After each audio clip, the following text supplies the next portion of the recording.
거룩하라. 하나님의 말씀은 레위기 20장 26절입니다. 너희는 나에게 거룩할지어다. 이는 나 여호와가 거룩하고 내가 또 너희를 나의 소유로 삼으려고 너희를 만민 중에서 구별하였음이니라. 이 시간에는 거룩하라는 제목으로 말씀을 묵상하겠습니다. 거룩하라는 말은 구별하다, 분리하다는 의미가 있습니다. 그래서 보편적 개념의 거룩은 도덕적으로 선한 삶, 경건한 삶을 의미합니다. 또 다른 개념의 거룩에 대한 접근은 평범한 것으로부터 구별되는 것으로 특별한 것을 특별한 것으로 대해주는 것입니다. 여기에는 거룩한 돈, 거룩한 때, 거룩한 장소, 거룩한 사람에 대한 개념이 있습니다. 이 시간에는 보편적 개념의 거룩에 대해 살펴보도록 하겠습니다. 하나님의 백성은 세상의 세속적인 풍속으로부터 분리되어 성별된 삶을 살아야 합니다. 베드로전서 1장 15절을 보면 오직 너희를 부르신 거룩한 이처럼 너희도 모든 행실에 거룩한 자가 되라고 말씀하고 있습니다. 성도는 영혼육과 행실에 있어서 더러운 것에서 거룩하게 구별되어 자신을 깨끗이 지키며 거룩하신 하나님의 성품을 닮아가야 합니다. 레위기를 묵상하다 보면 하나님의 이름을 욕되게 하지 말라, 하나님의 성소와 성물을 속되게 하지 말라는 말씀을 비롯해서 거룩이라는 말을 계속해서 반복하는 것을 볼 수 있습니다. 그런데 아쉽게도 우리의 자화상은 그렇지 못합니다. 내 명예가 더럽혀지는 것에 대해서는 쉽게 분노하면서도 나로 인해 하나님의 성호가 더럽혀지는 것은 신경도 쓰지 않습니다. 또 가슴을 치며 애통해 하지도 않습니다. 내 욕심, 내 이익, 내 자존심을 위해서는 하나님의 이름을 헌신짝 버리듯 버립니다. 내 이름, 내 명예를 위해서는 하나님의 성호가 더럽혀지는 것에 대해서 무감각해 합니다. 내 권력, 내 돈, 내 물질 앞에서는 거룩은 안중에도 없는 것이 우리의 자화상입니다. 이렇게 살아서는 안 된다는 것을 우리 자신이 잘 알고 있습니다. 내가 손해를 보더라도 하나님의 이름을 위해 참아야 합니다. 내 명예가 더럽혀진다 할지라도 하나님의 이름을 위해 참아야 합니다. 내가 모욕을 받더라도 고난받은 예수를 생각하면서 거룩한 하나님의 성호를 위해 참는 성숙한 신앙인이 되어야 합니다. 거룩하기 위해서는 첫째, 세상 풍속을 떠나야 합니다. 레위기 18장 3절을 보면 너희는 너희가 거주하던 애굽 땅의 풍속을 따르지 말며 내가 너희를 인도할 가나안 땅의 풍속과 규례도 행하지 말라고 했습니다. 우리는 예수 그리스도로 말미암아 세상과 구별되어 거룩한 하나님의 자녀가 되었습니다. 그러나 육신적으로는 여전히 세상 가운데 삶으로 무시로 하나님과 세상 사이에서 갈등하게 됩니다. 이스라엘 민족도 헬라 식민지 하에서 이러한 갈등을 했습니다. 히브리적 사고방식은 신중심, 관계중심, 의미중심이었지만 헬라적 사고방식은 인간중심, 개체중심, 사실중심의 사고였기 때문입니다. 마귀는 우리를 인간중심, 나 중심으로 끌고 가려고 합니다. 무엇보다도 신앙생활에 회의가 들 때면 더욱 그렇습니다. 열심히 노력하면서 정직하고 성실하게 살고 또 하나님의 말씀대로 산다고 살았는데 생활은 나아지지도 않고 기도응답은 없고 거짓말쟁이들, 사기꾼들은 호의호식하면서 잘 나아가는 것 같을 때 내가 이렇게까지 살 필요가 있는가 하는 생각도 듭니다. 그래서 적당히 타협하면서 살면 좀 더 나아지지 않을까 하는 생각도 해봅니다. 돈, 명예, 사람, 권력을 쫓고 싶고 세상과 타협하고 싶은 유혹이 들 때 우리가 기억해야 할 것이 있습니다. 돈도, 명예도, 사람도, 권력도 하나님이 붙여줘야만이 변함이 없다는 것입니다. 돈도 하나님이 주시고 지켜줘야 그 누구도 빼앗아 갈 수 없습니다. 명예도 하나님이 주시고 지켜줘야 유지할 수 있습니다. 사람도 하나님이 붙여줘야 변함없이 함께할 수 있습니다. 권력도 하나님이 주시고 지켜줘야 유지될 수 있습니다. 세상 풍습을 따라 적당히 타협하며 인생을 즐기고 싶고 또 한편으로는 하나님의 백성다운 삶을 살고 싶어하는 사람들을 향해 예수님께서는 말씀하십니다. 마태복음 6장 24절에 한 사람이 두 주인을 섬기지 못할 것이니 혹 이를 미워하고 저를 사랑하거나 혹 이를 중히 여기고 저를 경히 여김이라. 믿음이란 세상과 하나님 사이에서 적당히 양다리 걸치는 것이 아닙니다. 세상적인 것들을 버리고 하나님 편에 서기로 결단하고 그대로 실천하는 것이 믿음입니다. 세상사에서는 중간지대가 통용됩니다. 그러나 영의 세계에서는 중간지대란 없습니다. 하나님과 세상 양편에서 양다리를 걸치고 있는 것은 용납되지 않습니다. 북이스라엘의 아합 왕 당시 이스라엘 백성들이 그랬습니다. 이들은 아합 왕과 이세벨이 섬기던 바알과 아세라 우상을 섬기고 한편으로는 조상 때부터 섬겨오던 하나님을 숭배했습니다. 엘리야 선지자는 이런 이스라엘 백성들을 향해 양다리 걸치는 이중적 신앙을 벗어버리고 어느 한편을 선택하라고 촉구했습니다. 어느 한편을 선택하라는 말은 바알과 아세라를 섬기라는 말이 아닙니다. 하나님 편에 서서 제대로 섬기라는 말입니다. 그러므로 거룩함을 입은 성도는 우리 안에 있는 이중적 신앙을 버리고 분명한 태도로 하나님을 섬겨야 합니다. 우리는 우리가 존경하는 사람이 말을 하면 귀 기울여 듣습니다. 그런데 우리가 무시하고 업신여기는 사람이 말을 하면 귀 담아 듣지 않습니다. 하나님께서는 오늘도 누구의 입을 통해서 우리에게 권면하시고 경고하고 계시는지도 모릅니다. 그러므로 우리는 낮은 자의 마음을 늘 품고 있어야 합니다. 그래야 하나님의 음성을 놓치지 않을 수 있습니다. 하나님 중심이냐, 인간 중심이냐? 우리는 하나님 중심을 택해야 합니다. 하나님이 먼저냐, 내가 먼저냐? 우리는 하나님이 먼저이어야 합니다. 에베소서 2장 1절로 3절에 너희의 허물과 죄로 죽었던 너희를 살리셨도다. 그때에 너희가 그 가운데서 행하여 이 세상 풍속을 좇고 공중의 권세 잡은 자를 따랐으니 곧 지금 불순종의 아들들 가운데서 역사하는 영이라. 전에는 우리도 다 그 가운데서 우리 육체의 욕심을 따라 지내며 육체와 마음에 원하는 것을 하여 다른 이들과 같이 본질상 진노의 자녀이었더니 사도 바울은 과거 에베소의 성도들이 세상 풍속을 좇고 공중의 권세 잡은 자를 따랐으므로 본질상 진노의 자녀였다고 말합니다. 에베소 교인들이 허물과 죄로 죽었었으나 은혜로 말미암아 구원받았다는 내용입니다. 에베소서 2장 1절을 보면 너희의 허물과 죄로 죽었던 너희를 살리셨도다고 했습니다. 사도 바울은 에베소 교인들에게 과거의 죄악들을 회상해 보라고 합니다. 왜냐하면 인간은 자신이 전적으로 타락한 상태에 있었다는 사실을 알면 알수록 그만큼 하나님의 은혜에 의한 구속의 기적을 실감하는 법이기 때문입니다. 여기서 허물과 죄는 거의 동의어에 가까운데 굳이 구분한다면 허물은 율법적인 과오를 가리키고 죄는 하나님과의 관계에 있어서 근본적인 실패를 가리킵니다. 한편 죽었더니라고 했는데 이는 영적 죽음, 즉 하나님과의 교제의 단절을 가리킵니다. 에베소서 2장 2절을 보면 그때에 너희가 그 가운데서 행하여 이 세상 풍속을 좇고 공중의 권세 잡은 자를 따랐으니 곧 지금 불순종의 아들들 가운데서 역사하는 영이라고 했습니다. 이 세상 풍속을 좇고했는데 여기에서 세상은 하나님을 배반하며 성도를 미워하는 불신자의 세계를 가리키는 말입니다. 그리고 풍속은 그 시대의 성격을 표시합니다. 이어서 공중의 권세 잡은 자라고 했는데 공중의 권세 잡은 자는 마귀의 처소를 나타내기 위한 유대인의 관념적 표현입니다. 여기에서 알 수 있듯이 사탄의 지배 아래에 있는 것이 죽음입니다. 바꾸어 말하면 하나님을 떠남이 사망인 것입니다.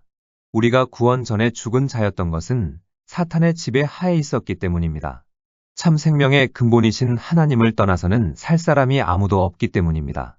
하나님을 떠난 사람은 그 영이 미혹되어 사탄의 지배 하에 들어갈 수밖에 없습니다. 그러면 이 세상 풍속이 무엇인지 알아야 합니다. 이 세상의 풍속은 세상의 온갖 거짓 신앙, 거짓 진리, 거짓 영의 활동을 말하는 것입니다. 세상의 풍속은 우상 숭배와 미신 그리고 음양 사상에 따른 사주 관상, 운명을 따라 사는 것 등입니다. 우리의 선조들이 이러한 사상 속에서 하나님으로 가장하여 나타난 사탄의 유혹에 빠져 이것들을 숭배함으로 얼마나 속박당한 채 노예 생활을 했는지 알 수 없습니다. 장례를 치를 때도 풍수지리설에 따라야 하고 시신을 묻을 때도 풍수지리설에 따라야 하고 사랑하는 남녀가 혼인을 약속하고도 사주가 맞지 않아 헤어져야 하며 이사를 가도 방위를 보아야 하는 등 단 한 가지의 일도 인간의 마음대로 할 수 없는 풍속에 속박되어 살았습니다. 이것은 모두 공중 권세 잡은 사탄이 이 세상 풍속이란 이름으로 인간을 노예화했기 때문입니다. 그러므로 예수를 믿는 사람은 음양 사상에 따른 사주 관상, 점치는 것 등을 끊어야 합니다. 사주팔자는 인생의 모든 일들을 숙명론이나 운명론으로 몰고 갑니다. 그리하여 자신의 운명이 비참하게 된 이유가 나쁜 사주팔자 때문이라고 탓하게 됩니다. 이러한 사고방식에 갇히게 되면 자신의 인생이 어렵고 힘들 때마다 자신의 나쁜 사주팔자 때문에 자신의 인생이 꼬이게 되었다고 불평을 하고 원망을 하며 지내게 됩니다. 그러면 더욱더 원망과 불평에 악한 영들이 들어옵니다. 그러므로 사주팔자 등을 보는 것은 하나님의 뜻이 아닙니다. 왜냐하면 하나님께서는 사람들을 운명론적으로 끌고 가시는 분이 아니기 때문입니다. 하나님은 애초부터 비참한 인생으로 예정하여 이 땅에 보내시어 고생을 시키는 분이 아니십니다. 그러므로 우리의 삶과 미래를 운명론적으로 여기며 자신의 운명을 탓하게 만드는 사주팔자 등은 성경적이 아닙니다. 하나님께서는 점치는 것과 점수라는 것을 금하셨고 그것은 죄라고 말씀하셨습니다. 이러한 자들은 심판하실 것이라고 하셨고 하나님은 이러한 것을 싫어하신다고 말씀하셨습니다. 그리고 점술가, 무당은 죽이라고 말씀하셨습니다. 왜냐하면 점치는 것은 귀신 들린 자에게 농락당하는 것이기 때문입니다. 그럼에도 불구하고 점을 쳐주거나 사주팔자 같은 것을 믿고 따라가는 자들은 결국 불과 유황이 타는 못에 던져지고 말 것입니다. 그것은 각자의 선택에 달려 있습니다. 열왕기하 21장 6절에 또 그 아들을 불 가운데로 지나게 하며 점치며 사수를 행하며 신접한 자와 박수를 신임하여 여호와 보시기에 악을 많이 행하여 그 진노를 격발하였으며 역대하 33장 6절에 또 흰놈의 아들 골짜기에서 그 아들들을 불 가운데로 지나게 하며 또 점치며 사술과 요술을 행하며 신접한 자와 박수를 신임하여 여호와 보시기에 악을 많이 행하여 그 진노를 격발하였으며 출애굽기 22장 18절에 너는 무당을 살려 두지 말지니라. 레위기 20장 6절에 음란하듯 신접한 자와 박수를 추종하는 자에게는 내가 진노하여 그를 그 백성 중에서 끊으리니 신명기 18장 10절로 11절에 그 아들이나 딸을 불 가운데로 지나게 하는 자나 복술자나 기륭을 말하는 자나 요술을 하는 자나 무당이나 진언자나 신접자나 박수나 초혼자를 너의 중에 용납하지 말라. 요한계시록 21장 8절에 그러나 두려워하는 자들과 믿지 아니하는 자들과 흉악한 자들과 살인자들과 행음자들과 술객들과 우상 숭배자들과 모든 거짓말하는 자들은 불과 유황으로 타는 못에 참여하리니 이것이 둘째 사망이라. 예수를 믿으면서도 궁금한 것이 있으면 하나님께 여쭈어 보는 것이 아니라 무당을 찾아가 물어보는 사람이 있습니다. 또 한 손에는 역학을 들고 한 손에는 성경을 들고 있는 사람이 있습니다. 이는 저주와 죽음을 스스로 자초하는 것입니다. 궁금한 것이 있으면 하나님께 여쭈어 보십시오. 하나님께서 알려주십니다.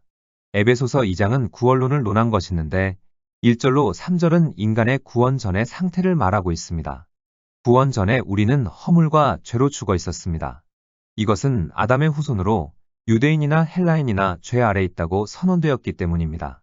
로마서 3장 9절에 그러면 어떠하뇨 우리는 나으뇨 결코 아니라 유대인이나 헬라인이나 다 죄 아래 있다고 우리가 이미 선언하였느니라. 이와 같이 우리의 구원받기 전의 상태는 사탄의 지배하에서 이 세상 풍속을 좇고 공중의 권세 잡은 자를 따르며 불순종의 영의 지배를 받아왔습니다. 그러나 하나님이 만세 전부터 계획하신 예정이 있어 우리를 부르시고 구원의 은총을 베푸심으로 새 생명을 얻게 되었습니다. 이것은 에베소서 2장 4절로 5절에 기록된 대로 긍휼에 풍성하신 하나님이 우리를 사랑하신 그 큰 사랑을 인하여 허물로 죽은 우리를 그리스도와 함께 살리셨기 때문입니다. 그러므로 그리스도인은 세상 풍속을 떠나야 합니다. 거룩하기 위해서는 둘째, 애착을 버려야 합니다. 애착이란 어떤 사물의 사랑을 느껴 그것에 끌려서 그것과 떨어지지 않는 마음입니다. 이처럼 인간의 마음속에 있는 애착은 무서운 힘을 가지고 있습니다. 그래서 주님께서는 택하신 백성을 부르실 때에 세상에 대한 애착을 모두 버리도록 다양한 방법을 사용하십니다. 우리의 죄성은 세상의 쾌락을 늘 자극합니다. 그러나 그 결국은 멸망입니다. 마태복음 25장 1절로 13절에 기록된 10처녀의 비유를 남의 일로 생각해서는 안 됩니다. 우리 각자의 문제입니다. 주님이 지금 이 순간 우리를 부르신다면 나는 과연 슬기로운 5처녀 중 한 사람이 될 것인지 아니면 미련한 5처녀 중 한 사람이 될 것인지 생각해 봐야 합니다. 과거에 하나님 앞에서 이런저런 일을 했다고 영적인 교만에 도취되어 있는 것은 아닌지 하나님보다도 세상에 그 무엇을 1순위로 두고 생활하고 있는 것은 아닌지 점검해 봐야 합니다. 구약 성경에 나타난 이스라엘의 멸망이 주는 교훈은 우리가 일시적으로 하나님의 부름을 받아 쓰임을 받을지라도 하나님의 뜻에 합당한 삶을 살지 않는다면 버림을 받을 수 있다는 것입니다. 하나님께서는 우리가 무엇을 하느냐보다 하나님 앞에서 어떠한 사람인가에 관심을 갖고 중요하게 여기십니다. 그러므로 우리는 손에 움켜쥔 것을 놓아버리고 하나님의 뜻에 합당한 사람이 되기 위해 노력해야 합니다. 과거의 의는 현재의 악에 의해서 없어져 버린다고 에스겔 3장 20절에서 말씀하고 있습니다. 그러므로 우리는 항상 깨어서 하나님을 섬기는 일을 게을리 하지 말아야 합니다. 마태복음 6장 33절을 보면 너희는 먼저 그의 나라와 그의 의를 구하라. 그리하면 이 모든 것을 너희에게 더하시리라고 하셨습니다. 예전에 이 말씀을 해석해 놓은 글을 읽은 적이 있는데 그 저자는 이렇게 해석을 했습니다.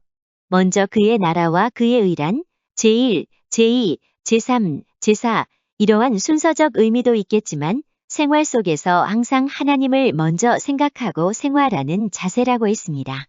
그런데 우리는 하나님이 눈에 보이지 않기 때문에 먼저 생각하는 것이 현실입니다. 무슨 일이 생기면 나에게 이익이 되는가, 나에게 도움이 되는가, 나의 명예에는 흠집이 없는가, 내 자리는 어떻게 되는가를 먼저 생각합니다. 하나님보다도 손에 움켜쥐고 있는 것을 먼저 바라보는 것입니다. 그런데 하나님은 말씀하십니다. 먼저 나를 생각하라. 내가 거룩하니 너희도 거룩하라. 혹시 기도에 응답이 없다고 낙심되시는 분이 계십니까? 내가 움켜쥐고 있는 것이 무엇인지 돌아보시길 바랍니다. 하나님은 우리가 눈에 보이는 것을 움켜쥐고 구하는 기도보다도 내가 먼저 거룩하길 원한다고 말씀하고 계신지도 모릅니다. 내가 먼저 하나님의 자녀답게 살기를 원한다. 그래서 구원의 날, 구원받기를 원한다고 말씀하고 계신지도 모릅니다. 혹여라도 응답되지 않고 있는 기도의 제목들이 있다면 하나님 앞에서 냉정하게 그 기도의 제목을 펼쳐놓고 생각해 보십시오. 하나님의 자녀로서 거룩성보다는 눈에 보이는 것에 더 연연해하고 있는 것은 아닌지, 그것을 내가 취함으로 말미암아 교만에 빠지는 것은 아닌지, 그래서 하나님께서는 좀 더 성숙한 신앙인 되고 하나님의 거룩한 자녀가 되기를 기다리고 계시는 것은 아닌지 생각해 봐야 합니다. 움켜쥐고 있는 것이 세속적인 것이라면 떨쳐버리고 이제부터 거룩성을 먼저 구하고 나머지 것들은 하나님의 손에 편안한 마음으로 맡겨버리고 자유함을 누리십시오. 그리고 고백하십시오.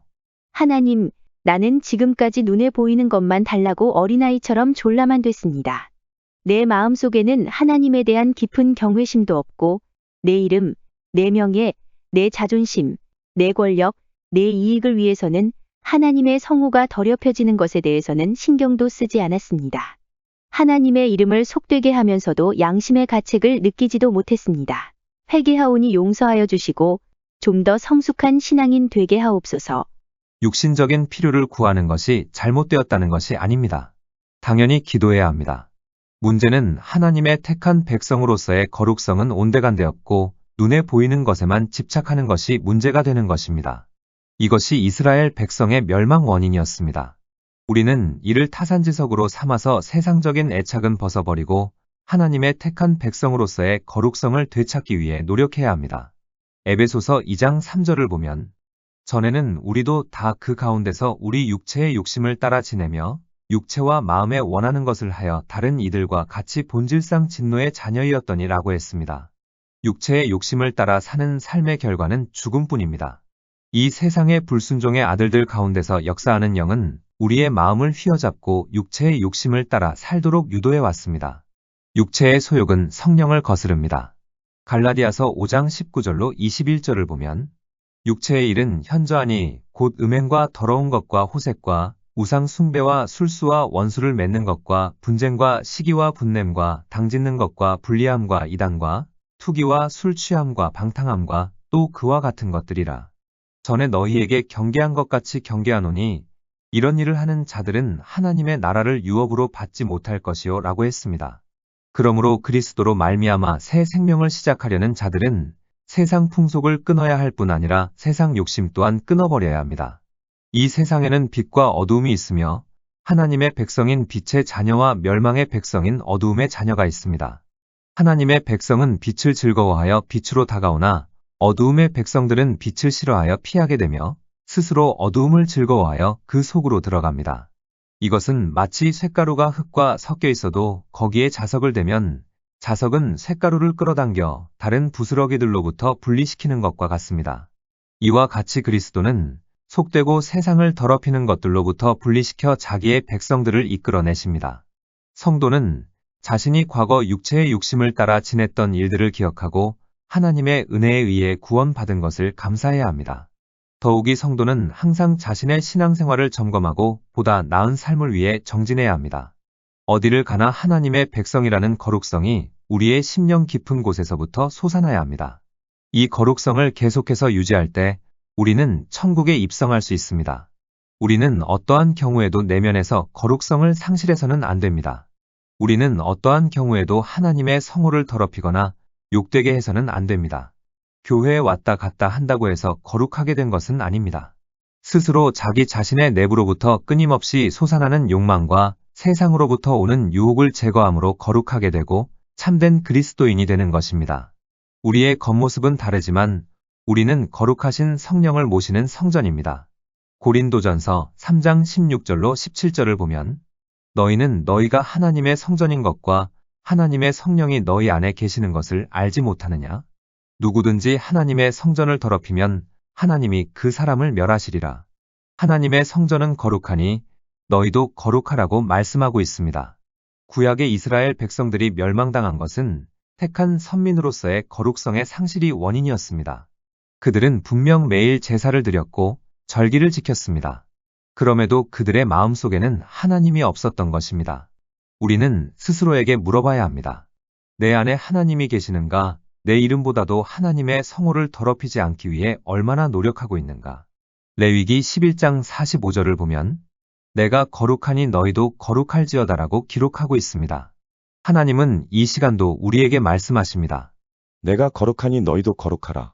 이스라엘의 멸망이 주는 교훈은 우리가 일시적으로 하나님의 부름을 받아 쓰임을 받을지라도 하나님의 뜻에 합당한 삶을 살지 않는다면 결국 버림을 받을 수밖에 없다는 것입니다. 그러므로 우리는 항상 깨어서 하나님의 뜻에 합당한 사람이 되기 위해 노력해야 합니다. 세상 풍속은 멀리하고 움켜쥐고 있는 세속적인 것들은 놓아버려야 합니다. 그리고 우리의 거룩성을 내 모든 이익보다도 우선적으로 지켜야 합니다. 통합찬송가 542장 3절을 보면 세상 풍조는 나날이 갈리어도 나는 내 믿음 지키리니 인생 살다가 죽음이 꿈 같으나 오직 내 꿈은 참되리라고 했습니다.